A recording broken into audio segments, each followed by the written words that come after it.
Okay, as it's still Jean-Claude Van Damme, let's look into some sequels to his films, even though he doesn't appear in any of them.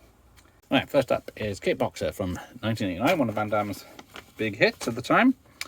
Then the sequel, Kickboxer 2, The Road Back, in 1991 with Sacha Mitchell as David, Kurt's brother from the original film. So a year after Poe kills Kurt, Van Damme's character from the first film, David, who has a kickboxing gym in LA, and though he was never mentioned in this film, is manipulated into a match against Poe. Then in Kickboxer 3, The Art of War from 1992, Sacha Mitchell again returns as David Sloan, and this time travels to Rio for a kickboxing exhibition. There he saves two youngsters and stops a white slaver. Then Kickboxer 4, The Aggressor in 1994. David Sloan must travel to Mexico to save the wife from savage drug lord who is also an old nemesis. Can you guess who it is? That's Sacha Mitchell again. And then in 1995 we get The Redemption, Kickboxer 5 with Mark Dacascos this time. So after David Sloan is murdered, it's up to the kickboxing champ Matt Reeves to avenge him. So there's not much left of the Sloan family in this one, because I don't think even the second film mentions the brother in a wheelchair. So there's that one. Okay, now we have No Retreat, No Surrender from 1985. So Van Damme was the bad guy in that. He playing a Russian that was working for mobsters trying to take over dojos and such in LA and then in Seattle. So then in 1987 we get the sequel, No Retreat, No Surrender, Raging Thunder. But this time it's starring Lauren Avedon, Cynthia Rothrock and Mattis Hughes. Now, I believe they're supposed to be the same characters, but different actors, of course, but it never really explains what's going on, because it is an adventure where Scott Wilde, an American kickboxer, must go to Cambodia to rescue his Vietnamese girlfriend from Russian and Vietnamese troops. So it's escalated a bit in story-wise. So then the third one, No Retreat, No Surrender 3, Blood Brothers in 1990. Again starring Lauren Avedon, and this is with Keith Vitale, except they're two separate characters from any of the other films, even though they're the same actors from the second film.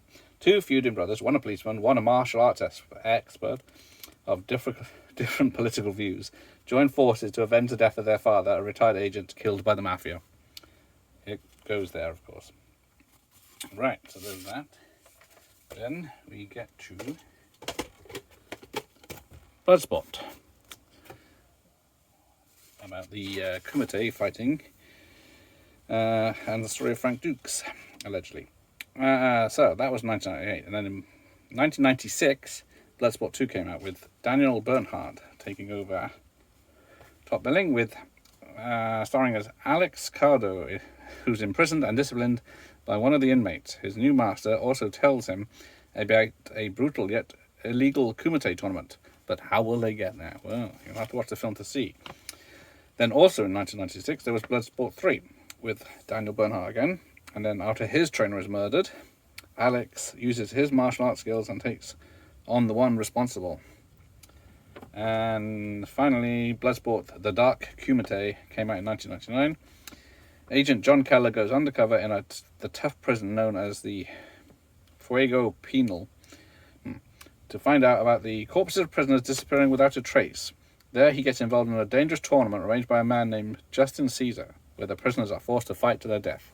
So yeah, that went a long way off the original. And we go to Cyborg, which for some reason I don't have, from 1989. Which shows a apocalyptic future where there's robots and androids and cyborgs that have furry information around. So, in 1993, you get Cyborg 2 Glass Shadow, which stars a young Angelina Jolie as the cyborg itself. Two companies battle for cyborg domination.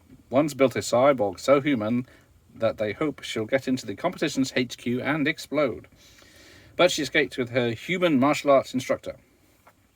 So then we get to Cyborg 3, The Recycler, in 1994 with this name, because I can't pronounce it. Prepare yourself for the all too deadly future. Cash, the heroine of Cyborg 2, played by a different actress, is living safe in the freezer, but not for long. Biomechanical problems are taking down her systems, and a visit to the doctor in Silesia confirms her worst fears. She is more than a marvel of cyborg technology. She is the first of her kind to become a creator. She is pregnant. So, but here we go. Thank you for watching. Here ends the lesson.